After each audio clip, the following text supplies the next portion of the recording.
Hello friends. चलिए आज का सेशन शुरू करते हैं। आज हम बात करेंगे कि लेखपाल एग्जाम के लिए आने वाले 30 दिनों की स्ट्रेटजी क्या होनी चाहिए। अधिकांश स्टूडेंट ये डिमांड कर रहे थे कि सर एक प्लान दे दीजिए, उसी प्लान के हिसाब से हम पढ़ाई शुरू कर देंगे। ठीक है, तो ये प्लान आज दिया जा रहा है। पूरे प्लान को ध्यान से सुन लेना और समझ लेना। प्लान में केवल ये नहीं है कि आपको करना क्या है, 13 टेस्ट भी स्केड्यूल किए गए। आज के प्लान में बताया जाएगा किस डेट में कौन सा टेस्ट होना है।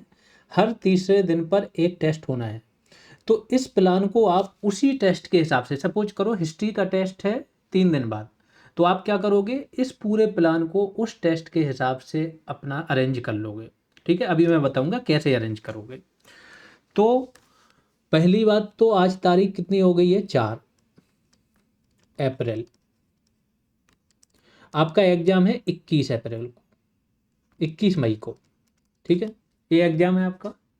यहाँ से अगर देखो तो आपके पास अब बचते हैं 45 डेज, क्योंकि 1-2 दिन तो आपको आने जाने में लग जाएंगे, है ना। 21 को तो एग्जाम ही है।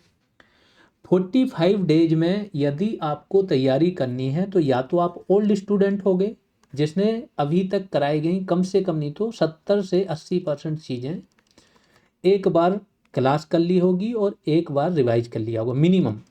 जो बहुत अच्छे स्टूडेंट सिंसियर होंगे उन्होंने 2 से 3 बार रिवीजन कर लिया होगा, कई लोगों ने तो 4-5 बार भी कर लिया। ठीक, तो ये हो गए ओल्ड स्टूडेंट। एक स्टूडेंट होंगे जो बिल्कुल नए हैं या जिन्होंने कल ही बैच ज्वाइन किया। दोनों के लिए मैं बताऊंगा। दोनों स्टूडेंटों को इतना समझ लेना, अगर आप ये एग्ज़ाम निकालना चाहते हो तो इन वाले स्टूडेंटों का जो टारगेट होना चाहिए वो होना चाहिए हमें टॉप मार्क्स गेन करने हैं।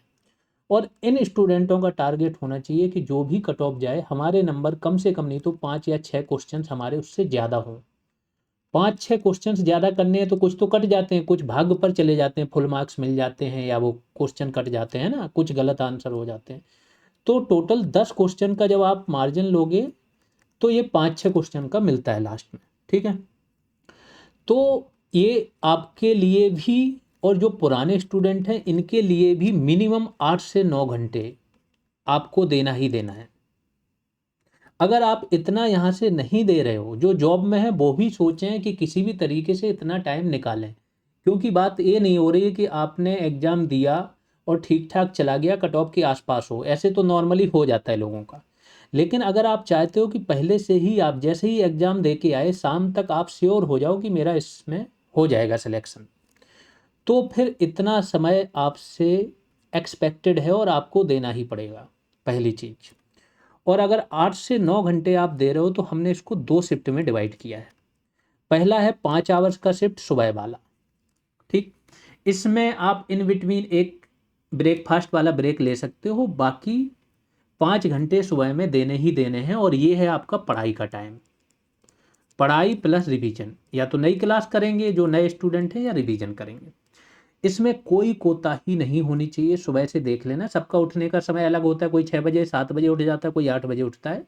उसमें कोई भी आप कंप्रोमाइज़ मत करो, नींद पूरी लेना जरूरी है और सबका एक बॉडी साइकिल होता है। ठीक है, तो जब भी आप सो के उठ जाते हो फिर आपको 5 घंटे देने हैं।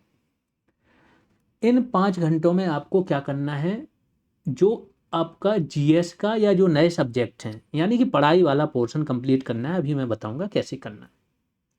फिर जो शाम की शिफ्ट होगी वो होगी 3 से 4 आवर्स की। ये वाला होगा प्रैक्टिस। प्रैक्टिस में आपको क्या करना है, एक तो डीआई सॉल्व करेंगे, दूसरा कंप्यूटर के एमसीक्यू जो आपको 1000 एमसीक्यूज दिए वो सॉल्व करेंगे, तीसरा आप हिंदी पर भी एमसीक्यूज करने हैं, अभी बताऊंगा कैसे करने हैं। मीन्स यहाँ पर आपको प्रैक्टिस ही करनी है और ये मिस नहीं करना। कुछ स्टूडेंट किस में पड़ जाते हैं, वो बहुत सारे मॉक लगाने लग जाते हैं, बहुत सारे चैनलों पे चले जाते हैं। अब वो दिन का मेजर पोर्शन इस मॉक लगाने में दे रहे होते हैं, जिस मॉक में हर एक सब्जेक्ट से सिर्फ 5 क्वेश्चन या किसी से 10 क्वेश्चन होंगे, जैसा सिलेबस है। इसमें आप कुछ भी टेस्ट नहीं कर रहे होते हो, कुछ भी नया नहीं सीख रहे होते हो। तो मैं एडवाइज करूँगा 2-3 मॉक लगा लीजिए, जिससे आपको एक टाइमिंग पता चल जाए कि हाँ पेपर आप समय के अंदर कवर कर पा रहे हो, पूरा सॉल्व कर पा रहे हो कि नहीं। बाकी फोकस करो अपना रिवीजन पर, चीज़ें याद होती हैं तो जीएस बहुत सिंपल होती है। सब्जेक्ट वाइज तैयार करो, सब्जेक्ट वाइज टेस्ट लगाओ, वो ज़्यादा इंपॉर्टेंट है। ठीक है, तो दूसरा जो आपका पोर्शन है वो प्रैक्टिस वाला है। जो शिफ्ट है, ये दोनों शिफ्ट में कोई कंप्रोमाइज़ नहीं होना चाहिए। चेंज आपका क्या होगा, सब्जेक्ट चेंज यहाँ होंगे, ये वाला आपका डेली चलना है। इसमें जो बताया जाएगा सेकंड शिफ्ट में, इसमें कोई भी पर्सन बिल्कुल मिस ना करे, ये डेली करना है, चाहे आप इस वाले में कुछ भी कर रहे हो। इसमें तो जैसे सब्जेक्ट अभी हिस्ट्री का टेस्ट है तो हिस्ट्री पढ़ रहे होगे, फिर आगे चल के हिंदी का टेस्ट होगा तो हिंदी पढ़ रहे होगे। लेकिन ये वाला जो पोर्शन होगा शाम वाला, चाहे आपका टेस्ट हो ना हो, कुछ हो रहा हो, कुछ नया पढ़ रहे हो, सब, लेकिन इसको मिस मत करना। ये प्रैक्टिस सेशन डेली का ज़रूरी है। अभी बताऊंगा प्रैक्टिस सेशन में डेली क्या क्या करना है, ठीक। तो अब आ जाते हैं नए सब्जेक्ट जो आपके 3 हैं। सबसे पहले हमने इनको टारगेट किया। अब जो ओल्ड स्टूडेंट होंगे वो पढ़ चुके होंगे, वो 2-3 बार रिवाइज भी कर चुके होंगे। इसको हर सब्जेक्ट को हमने 3 दिन का समय दिया। चाहे आप नए हो तो भी आप 3 दिन में फिनिश करो, ज़्यादा क्लास नहीं है। 11 क्लास शायद साइंस एंड टेक में, 10 यहाँ पर हैं, या 11 यहाँ पे होंगी तो 10 यहाँ होंगी, और 5 या 6 यहाँ पर हैं, ठीक। तो ज़्यादा समय नहीं लगेगा। एनवायरनमेंट को 3 दिन, साइंस एंड टेक को 3 दिन, और डिजास्टर मैनेजमेंट को 3 दिन। और वो 3 दिन क्या, सुबह वाली शिफ्ट के 5 घंटे बस। इसमें आप पूरी क्लासेज कंप्लीट करो, एक बार रिवीजन करो, और एक बार टेस्ट और कोई जो जो मिला है वो उसको सॉल्व करके बैठ जाओ। अब ये ज़रूरी नहीं है कि आज से ही आप यहाँ शुरू करोगे। आपका अभी जैसे ही टेस्ट आएंगे ना, ये लास्ट में देखो मैंने टेस्ट का स्केड्यूल दे रखा है, किस दिन क्या टेस्ट होगा, तो उस हिसाब से अरेंज कर लेना, ठीक है।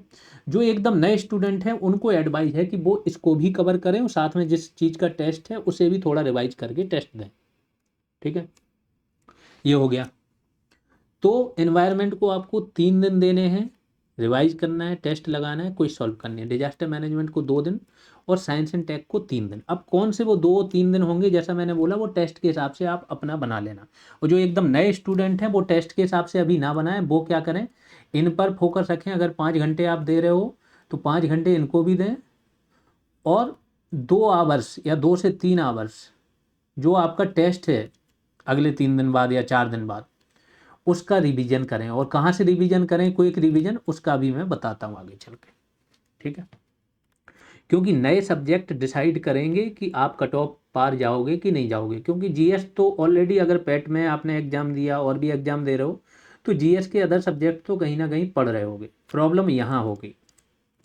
अब आ जाते हैं जो दूसरी शिफ्ट है, उसमें क्या करना है। वो 3 से 4 घंटे की है, और ये वाली शिफ्ट क्या है, प्रैक्टिस शिफ्ट है, ठीक। प्रैक्टिस में क्या करोगे, एक डीआई पर 5 क्वेश्चन, मतलब एक सिंगल डीआई होती है, उस पर 5 क्वेश्चन बनते हैं। ये मिस मत करना। कुछ भी गूगल करोगे DI PDF, DI question PDF download, या आपको दी हुई है एक पीडीएफ जिसमें 50 डीआई हैं, 200 क्वेश्चन है, वहाँ से भी आप सॉल्व कर सकते हो। या फिर अपने से भी करना है तो यहाँ से कोई भी डीआई एक पीडीएफ निकालो सॉल्यूशन के साथ, और एक डीआई सॉल्व कर लो।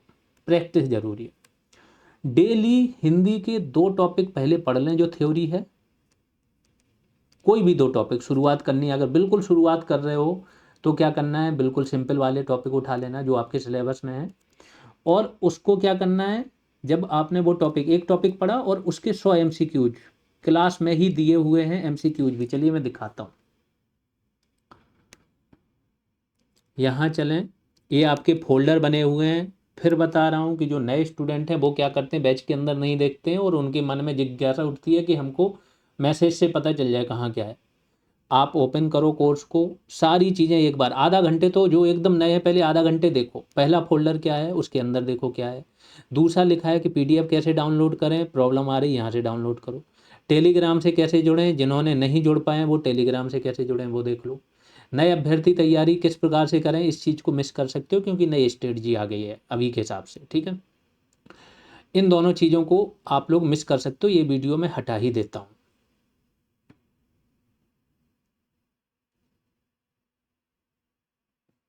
ठीक, सिलेबस वाला पढ़ा रहने देता हूँ, नए अभ्यर्थी वाला भी हटा देता हूँ, ठीक है। अब आ गए आपके फोल्डर। आपदा प्रबंधन पहला फोल्डर है, दूसरा एनवायरनमेंट है, तीसरा साइंस एंड टेक है, चौथा जिला दर्शन है जो यूपी पर हर जिला वार वैल्यू एडिशन हुआ, पांचवा यूपी स्पेशल की स्टैटिक क्लासेज हैं, मतलब जो रेगुलर क्लास है। तो ऐसे ही अगर हिंदी के फोल्डर में आ जाएं तो ये है जनरल हिंदी, इसी में पहला वीडियो क्लास है, फिर उस पर पीडीएफ है, और तीसरा है टॉपिक वाइज एमसीक्यूज। हर टॉपिक पर एमसीक्यूज हैं और उसी पेज के नीचे उसके आंसर है। तो हर एक टॉपिक जो आपने पढ़ा उसके 100 MCQs आपको सॉल्व करने, प्रतिदिन 2 टॉपिक। और कितना, हिंदी के 100 MCQ सॉल्व करने में 40 मिनट लगता है ना। तो ये करो, ये प्रैक्टिस वाले में क्या होता है, ज़्यादा दिमाग पर जोर भी नहीं लगाना पड़ता है और प्रैक्टिस डेली होती रहती है। ठीक, तो इसे मिस नहीं कर सकते हो। तीसरा, कंप्यूटर। कंप्यूटर की PDF देखिए, जितने भी अभ्यर्थी कल तक एडमिशन ले चुके हैं, हर 2 दिन में इसका कूपन दिया जाता है। कंप्यूटर की PDF क्या है, ऑलमोस्ट कंटेंट यहाँ का लीक हो जाता है। लीक हो जाता है तो यहाँ के स्टूडेंटों को एज नहीं मिलता। उस चीज़ को सेव करने के लिए हमने क्या किया कि एक PDF को डाउनलोडेबल नहीं बनाया। अब होता क्या है, कोई भी बैच है ना, उसमें एक ही सेटिंग होती है, या तो डाउनलोड अलाउ होता है या नहीं होता है। अगर सेम बैच में हम रख देते तो कोई भी फाइल आप डाउनलोड नहीं कर पाते, क्योंकि बाकी फाइल डाउनलोड अलाउ करनी थी, सिर्फ कंप्यूटर की MCQs वाली अलाउ नहीं करनी थी। इसके लिए हमने क्या बनाया, एक अलग से बैच बनाया VA MCQs करके। अभी मैं ये भी बता दे रहा हूँ। अगर बैच में जाएं, ये है VA MCQ, जब आप कोर्स में जाओगे दिख जाएगा। तो जो भी अभ्यर्थी एडमिशन लेते हैं, इस बैच का हमने प्राइस क्योंकि ये रखा है, नहीं तो अगर प्राइस 0 रख देंगे तो हर कोई इसमें इनरोल हो जाएगा। अब जो अभ्यर्थी इसमें एडमिशन लेते हैं लेखपाल बैच में, उसको क्या है, एक कूपन दे दिया जाता है 150 रुपये का। आप बैच पर क्लिक करोगे, अवेलेबल ऑफर्स में जाओगे, मतलब वाई नाउ पर क्लिक करोगे, अवेलेबल ऑफर्स में जाओगे और वहाँ पे देखोगे कूपन अप्लाई कर दोगे। कूपन अप्लाई करने के बाद क्या होता है, कोई भी ऑनलाइन कोर्स होता है, अगर मुझे भी एडमिशन लेना है ना, तो जो इंटरनेट हैंडलिंग चार्ज है, गवर्नमेंट के कुछ टैक्सेस होते हैं, वो मिनिमम पड़ते हैं। इसलिए हमने 150 का कूपन दिया, वो GS एवोल्यूशन का चार्ज नहीं है, ठीक है, वो ऑनलाइन चार्ज, वो कुछ 10-15 रुपये आपके पड़ेंगे, आप इसमें इनरोल हो जाओगे। यहाँ पर जो PDF है आपको वो मिल जाएगी कंप्यूटर की MCQs वाली, मैं बता दे रहा हूँ कौन सी PDF है। 1000 MCQs हैं हर एक टॉपिक पर। अधिकांश क्वेश्चन 15 में 14 15 ऐसे करके आ रहे हैं जो स्टूडेंट यहाँ के हैं। ठीक, अब ये क्या है, वैल्यू एडिशन वैसे PDF दी हुई है आपके मेन बैच में, लेकिन उसका क्या है, भाषा थोड़ी सी टेक्निकल हो गई है, कठिन हो गई है। उसको समझने के लिए क्या है, आप ये MCQs वाली PDF 3-4 बार सॉल्व कर लो, सब कुछ याद हो जाएगा। तो BGP का पूरा नाम क्या है, ऐसे ही राउटर की IP फॉरवर्डिंग प्रक्रिया का मुख्य आधार, ऐसे MCQs है, नीचे उत्तर दिया हुआ है। तो ये आपको प्रतिदिन सॉल्व करने हैं। PDF मैंने बता दिया कहाँ मिलेगी, जो अभी लेटेस्ट 1-2 दिन में एडमिशन लिया वो 1-2 दिन वेट करें, उनके पास भी कूपन पहुँच जाएगा। चेक करते रहा करें, वाई नाउ पर क्लिक करके अवेलेबल ऑफर्स में चेक करें और ध्यान रखें उसी नंबर पर कूपन जाता है जिससे आपने लेखपाल बैच लिया है। और ये सभी को ऑलमोस्ट स्टूडेंट इसमें इनरोल हो चुके हैं, जो नहीं हुए हैं वो अपने एंड से चेक किया करें कि कूपन कैसे अप्लाई करना है, ठीक है। तो ये यहाँ पर मिल जाएगा। तो कंप्यूटर की जो MCQs PDF है, इससे 15 पेज आपको डेली सॉल्व करने हैं। एक पेज पर 4 या 5 MCQs हैं, तो 15 पेज सॉल्व करोगे तो 60 MCQs 65 मिलेंगे ज़्यादा से ज़्यादा। ये भी आपको डेली करने, इसको मिस नहीं करना है। फिर क्या करो, एक करंट अफेयर्स की कोई बुक ले लीजिए। करंट अफेयर्स क्या होता है, चेंज होता रहता है। सपोज करो हमने 2 महीने पहले कुछ पढ़ा दिया, 2 महीने बाद आपका एग्जाम है, वो पूरा चेंज हो गया, फिर से नया पढ़ना पड़ेगा। तो कोई लेटेस्ट बुक लीजिए करंट अफेयर्स की, ये स्टूडेंट को खुद ही करने पड़ते हैं करंट अफेयर्स। वो बुक ऐसी होनी चाहिए जिसमें 1 लाइनर्स ना हो, ध्यान रखना। ऐसी बुक हो, एजुटेरिया की देख लेना, अगर एजुटेरिया की कोई नई आई हो एकदम लेटेस्ट, जिसमें कम से कम नहीं तो मार्च तक का कवर हो, 15 या 20 मार्च तक का, वो बुक ले लेना और उसमें आप पढ़ना शुरू करो, प्रतिदिन 5 पेज, इसको भी मिस नहीं करना है। फिर स्कीम पर जो डेली क्लास आ रही वो तो करनी ही करनी है। ये आपका सेकंड शिफ्ट का है, तो इसमें 3 चीज़ें तो प्रैक्टिस वाली हो गई। एक हो गया कंप्यूटर का, इसका करंट अफेयर्स का आप डेली 5 पेज पढ़ रहे हो, ज़्यादा बल्कि नहीं है, और एक क्लास 30 मिनट की योजना पर आ रही है, वो आपको करनी है। या तो अब सपोज करो कोई अभ्यर्थी जो पहले ये चीज़ पढ़ चुका है, नया नहीं है, उसके लिए ये पूरा रिवीजन करने में अगर वो प्रतिदिन 1 दिन बैठेगा तो पूरा रिवाइज कर लेगा 5 क्लास, ऐसे ही इसका है ना। या फिर उसको 5 घंटे नहीं देने पड़ेंगे, प्रतिदिन 2 घंटे देगा, तो बचा हुआ 2 से 3 घंटे वो दूसरी जगह शिफ्ट कर सकता है, करंट पढ़ने में, योजनाओं को अच्छा करने में, या कोई सब्जेक्ट वीक है तो वहाँ पर, ठीक है।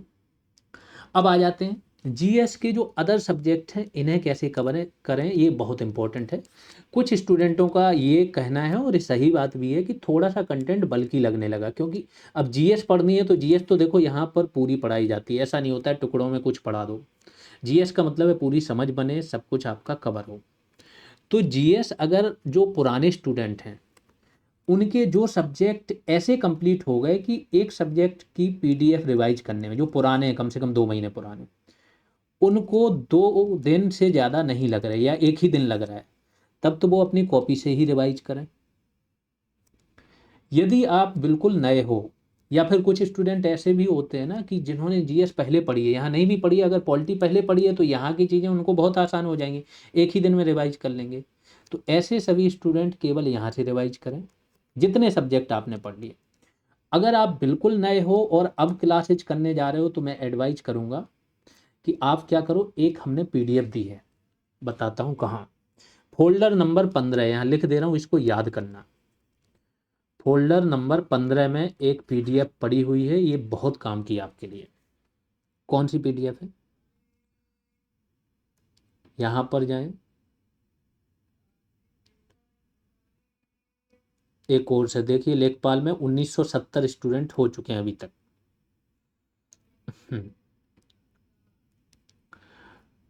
फोल्डर नंबर 15 में जाएं, ये पड़ी हुई है, एक ही पीडीएफ थी, चूंकि यहाँ पर एक लिमिट होती 40 MB से ज़्यादा की फाइल अपलोड नहीं होती, तो हमने इसको ना कट करके 3 पार्ट में कर दिया। एक सिंगल पीडीएफ है जिसमें सारे सब्जेक्ट हैं। अब मैं बता दे रहा हूँ इसमें क्या क्या सब्जेक्ट हैं, कौन सा पढ़ना है कौन सा नहीं पढ़ना है।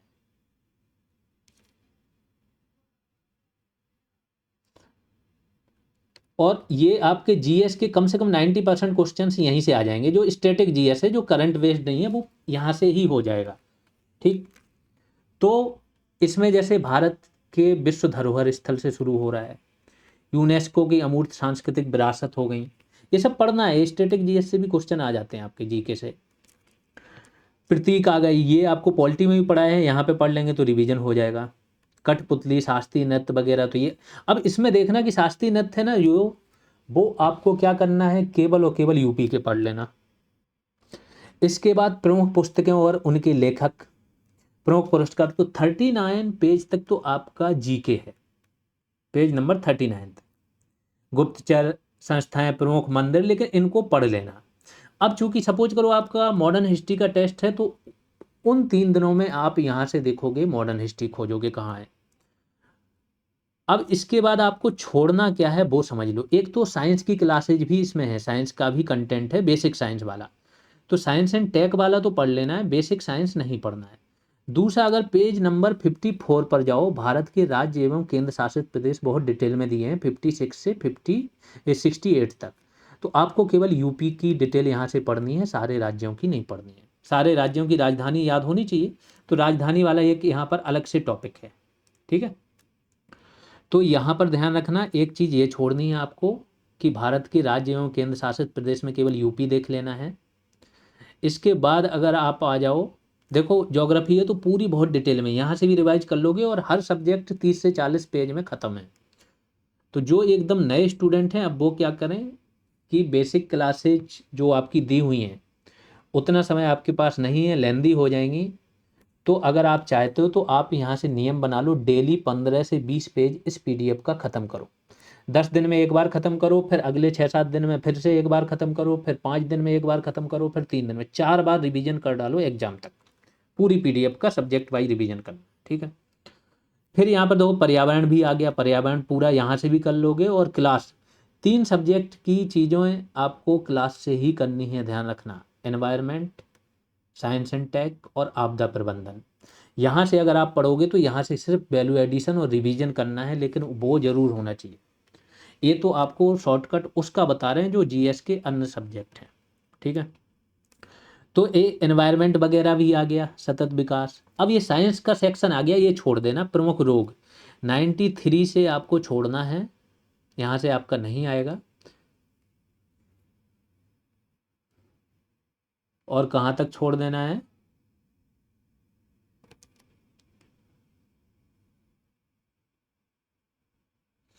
हम्म रसायन संबंधी महत्वपूर्ण आविष्कार कर लेना, आविष्कार थोड़ा देख लेना अगर लेटेस्ट वाले होंगे, क्योंकि वो साइंस एंड टेक में आ जाएंगे। ठीक है, बाकी यहाँ तक छोड़ सकते हो 106 तक। इसके बाद फिर इतिहास आ गया, तो इतिहास में मॉडर्न तो आपकी बहुत डिटेल में करा दी, अगर आप कर सकते हो तो एक बार मॉडर्न जो क्लास में कराई है वो पढ़ डालो, और फिर यहाँ से रिवाइज कर लेना मॉडर्न भी, एंशियंट भी और मिडाइवल भी। टेस्ट के हिसाब से अपना प्लान कर लेना, अभी मैं टेस्ट पे आऊँगा कि किस दिन कौन सा टेस्ट होना है। बाकी चीज़ें आपको नहीं छोड़नी है, इसमें देखिए हिस्ट्री भी आ गई है, फिर पॉलिटी पूरी आ गई है, पॉलिटी आपको पूरी ही पढ़नी है। नीति आयोग, जैसे इकोनॉमिक्स में नीति आयोग है, नियोजन है, ये सारी चीज़ें भी यहाँ पर आ गई हैं। क्रांतियाँ, कृषि क्रांतियाँ। फिर यहाँ से आपका शुरू हो जाता है कि भारत के विश्व धरोहर स्थल, सारे इसमें दे दिए, जो केवल लेटेस्ट एक दो होंगे वो अलग से करंट से जोड़ लेना, है ना। इस तरीके से आपको अमूर्त सांस्कृतिक विरासत आ गई है, कुछ और जुड़ी हैं तो वो देख लेना अभी लेटेस्ट कौन सी जुड़ी हुई हैं। इस तरीके से इस पीडीएफ को पूरा आपको कंप्लीट करना है सब्जेक्ट वाइज, और कोई भी सब्जेक्ट जैसा मैंने बोला 30-40 पेज से ज़्यादा में नहीं है, तो अगर प्रतिदिन 15 पेज कर रहे हो, 20 पेज, तो एक सब्जेक्ट 2 बार ख़त्म कर दोगे आप 3 से 4 दिन में। ठीक है, तो ये किन लोगों के लिए है, जो ओल्ड स्टूडेंट हैं उन्हें क्या करना है, पहले आप जो चीज़ पढ़ी है वो कॉपी से रिवाइज कर लें, फिर आप चले जाएं इस पीडीएफ पर। तो जब कॉपी आपको पूरी याद हो गई है तो ये पीडीएफ को लगाने में मुश्किल से 2-3 घंटे लगेंगे, 3 घंटे में आप पूरी पीडीएफ उस सब्जेक्ट की कर जाओगे। सब्जेक्ट वाइज बात कर रहे हैं, फिर ध्यान रखना पीडीएफ एक तरफ से नहीं पढ़नी है, आपको पढ़नी है सब्जेक्ट वाइज। सब्जेक्ट कैसे चुनना है, जिस दिन टेस्ट है, सपोज करो यहाँ से अभी 8 तारीख को फर्स्ट टेस्ट है मॉडर्न का, पॉलिटी का है, यहाँ पर अगर उसकी बात करें तो इंडियन पॉलिटी का है, तो आप क्या करोगे, अगर पॉलिटी ओल्ड स्टूडेंट हो, पॉलिटी पढ़ चुके हो, पहले से रिवाइज कर चुके हो, तो आप पहले नोट पढ़ें, नोट अच्छे से याद कर लिया, फिर चले जाएं इस पीडीएफ पर, इस पीडीएफ को भी 2 से 3 घंटे पढ़ोगे, सारी वही चीज़ें हैं तो और अच्छे से रिवाइज हो जाएंगी, और पॉलिटी का फिर टेस्ट लगाएं। जो एकदम नए स्टूडेंट हैं वो क्या कह रहे हैं, अगर नोट नहीं पढ़ पा रहे हो तो मैं एक एडवाइस तो दूंगा कि कुछ क्लासेज देख लेना, एक आइडिया लग जाएगा। फिर भी अगर कुछ नहीं कर पा रहे हो तो इसी पीडीएफ को टेस्ट तक आप कम से कम 2 बार पढ़ डालो, उस सब्जेक्ट की बात हो रही है। ठीक है, जिस सब्जेक्ट का टेस्ट है, टेस्ट के पहले 2 बार वो सब्जेक्ट के 30-40 पेज पढ़ डालो, फिर टेस्ट दे लो। ऐसे ही हर सब्जेक्ट के लिए करना है, और एग्जाम तक कम से कम नहीं तो 4 बार ये पीडीएफ आपकी पढ़ चुके होनी चाहिए। और पीडीएफ फिर बता रहा हूँ कि पीडीएफ आपका किन किन सब्जेक्ट के लिए है, तो ये 4 सब्जेक्ट, हिस्ट्री हो गया, ज्योग्राफी हो गया, इकोनॉमिक्स हो गया, पॉलिटी हो गया, आर्ट एंड कल्चर भी मान लो यहाँ पर, पर्यावरण का भी ठीक ठाक पोर्शन, वन्य जीव अभ्यारण्य, ये सब नेशनल पार्क वगैरह यहाँ मिल जाएंगे, ये भी कवर हो जाएगा। और कुछ जो स्टैटिक पोर्शन होता है जीके का, राज्य, राजधानियाँ, देश दुनिया भर के उनकी राजधानियाँ, मुद्रा, ठीक है, तो स्टैटिक जीके ये भी यहाँ पर आपका क्या हो जाएगा, कवर हो जाएगा। समझ गए। जो आपके 3 सब्जेक्ट हैं, साइंस एंड टेक, एनवायरनमेंट और आपदा, इनके लिए विकल्प नहीं खोजना है, विकल्प तभी खोजना है जब आपकी क्लासेज मौखिक पूरी याद हो गई हों और टेस्ट भी याद हो गए हों, तब जाके आप इस पीडीएफ में देखो कि कौन कौन सी चीज़ें और एक्स्ट्रा दी हुई हैं वो करनी है। ठीक, तो ये सारी चीज़ें हैं कि अगर आप पुराने स्टूडेंट हो तो कम से कम 2 बार वो क्लासेज जो पढ़ चुके हो वही सारी चीज़ें लिखी हैं, तो आप क्लास नोट से ही पहले रिवाइज करो, फिर इस पीडीएफ को भी एक बार रिवाइज कर लो, तो आपका रिवीजन और अच्छा हो जाएगा। एकदम नए हो, और नए मतलब ऐसा कि यहाँ पर भी नए हो और आपने जीएस पहले भी कुछ खास पढ़ी नहीं है, तो आप सीधा इसी पीडीएफ पर चले जाओ, वो सब्जेक्ट उठाओ, उसके 40 पेज चुनो और उसको एक तरफ से पढ़ो।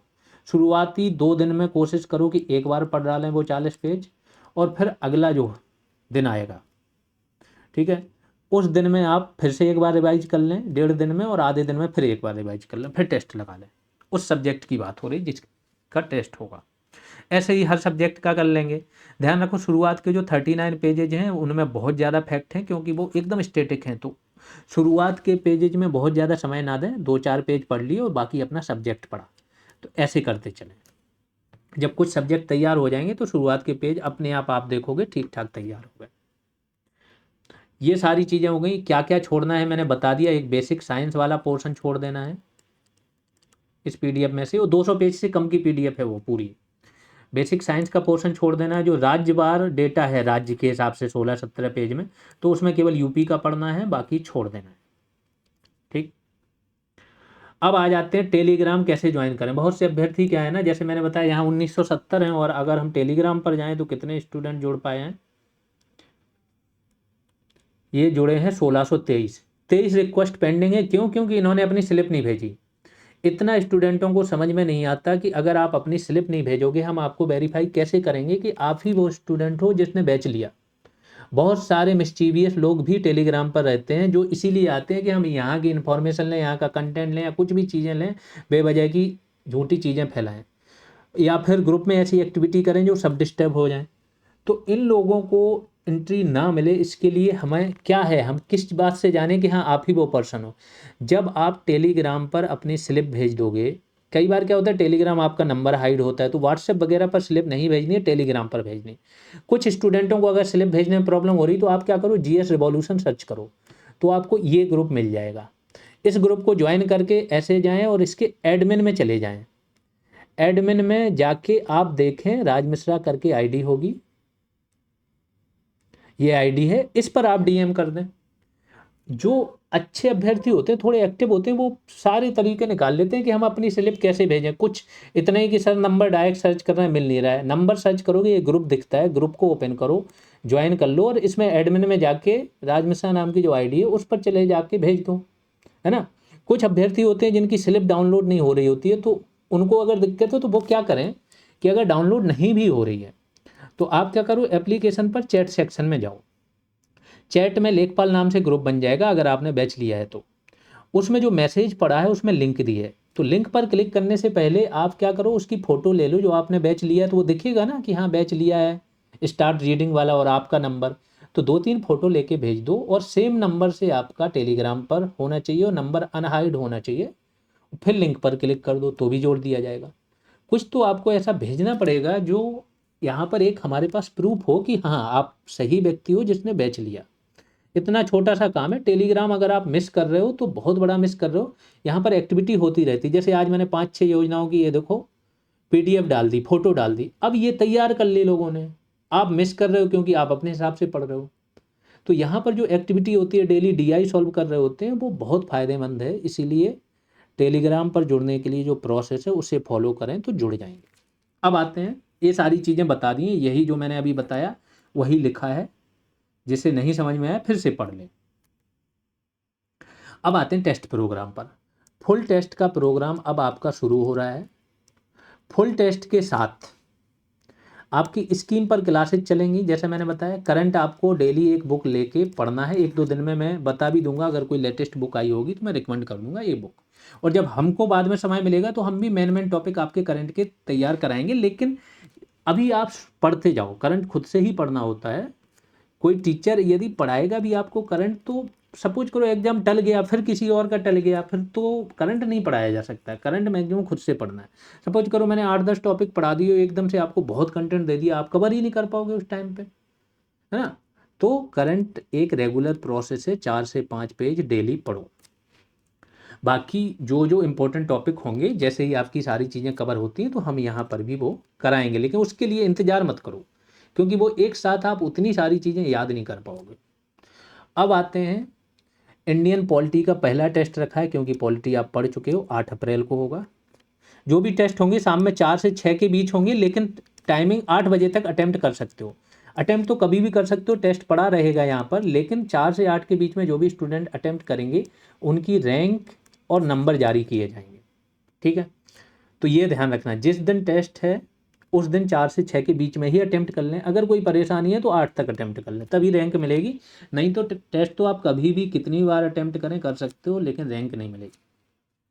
रैंक आप अपने उसमें देख सकते हो, टेस्ट स्कोर में, सबके साथ नहीं देख सकते हो कि सबके साथ हमारा क्या रहा। दूसरा है मॉडर्न हिस्ट्री का दूसरा टेस्ट होगा, जब तक मॉडर्न की क्लासेज भी खत्म हो जाएंगी, और जो मैंने दूसरा प्रोसेस बताया कि ये जो पीडीएफ है इससे भी मॉडर्न पढ़ सकते हो, 11 अप्रैल को।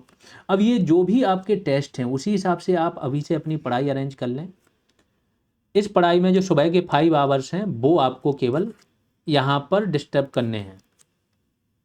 तो पॉलिटी हो गया, दूसरा हो गया मॉडर्न हिस्ट्री का फुल टेस्ट 11 अप्रैल को। तीसरा स्कीम्स का फुल टेस्ट होगा, इसका हम देखेंगे अगर 2 टेस्ट की या 3 टेस्ट की भी ज़रूरत पड़े या कोई बड़ा टेस्ट 100-200 प्रश्नों का है ना, तो वो भी करा देंगे।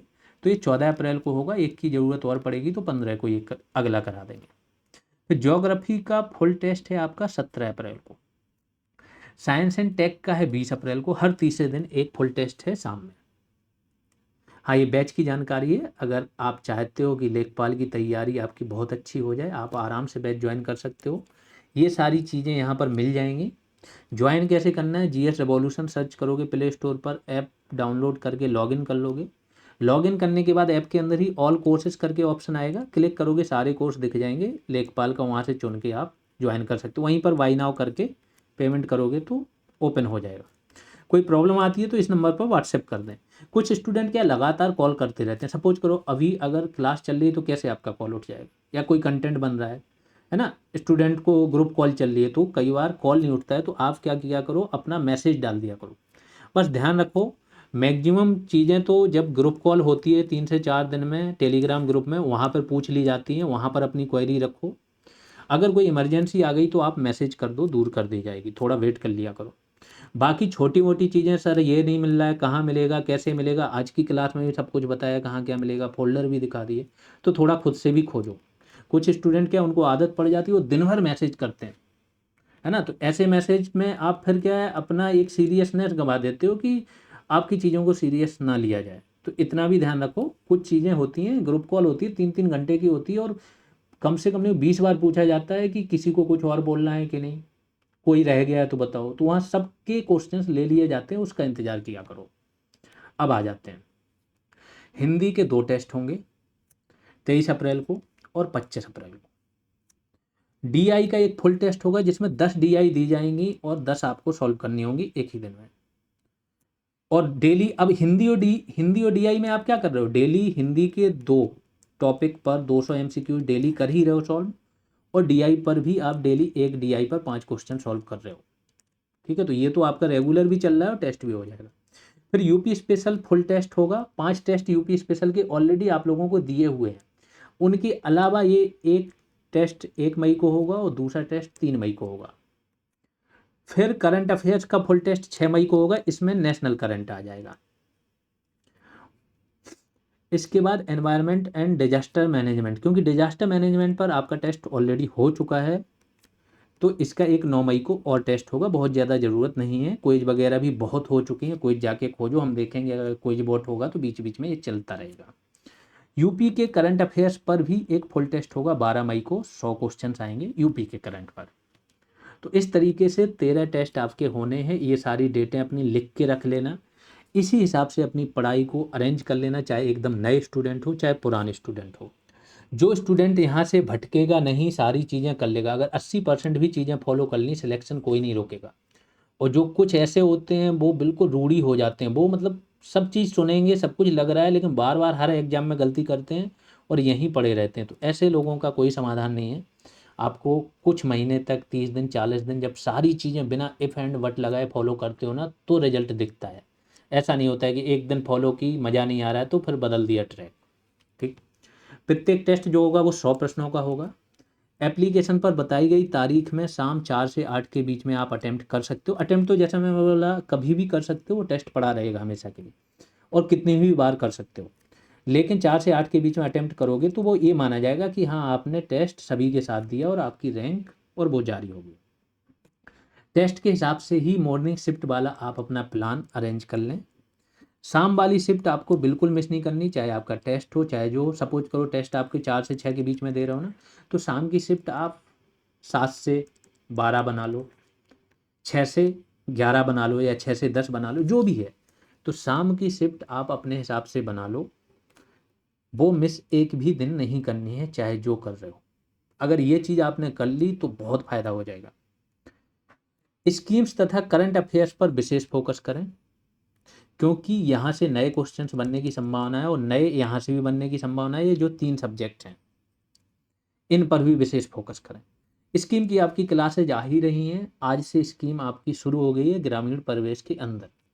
ऐसे ही अभी आपकी 7-8 क्लासेज आएंगी जिसमें जितनी इंपॉर्टेंट स्कीम है सारी हो जाएंगी, उसी क्लास में 3rd नंबर की क्लास में हमने सब कुछ बताया है। आपकी एक इकोनॉमिक्स की जो 12 नंबर की क्लास है उसमें कृषि की सारी स्कीम है। जो सेंट्रल गवर्नमेंट स्कीम का फोल्डर है उसमें सारी स्कीम सेंट्रल गवर्नमेंट की भी हैं और यूपी की भी सारी हैं। प्लस उन स्कीम की पीडीएफ के साथ साथ उसी पीडीएफ में कंबाइंड 94 पेज के बाद जब आप देखोगे ना, सारी स्कीम पर एमसीक्यूज वाली भी पीडीएफ उसी में कंबाइंड की गई है। तो ये पीडीएफ अगर 269 पेज की है, सेंट्रल गवर्नमेंट वाली स्कीम में दी है, उसमें सेंट्रल की भी सारी स्कीम है, यूपी की सारी हैं, उन पर एमसीक्यूज भी हैं, वैल्यू एडिशन सब कुछ है।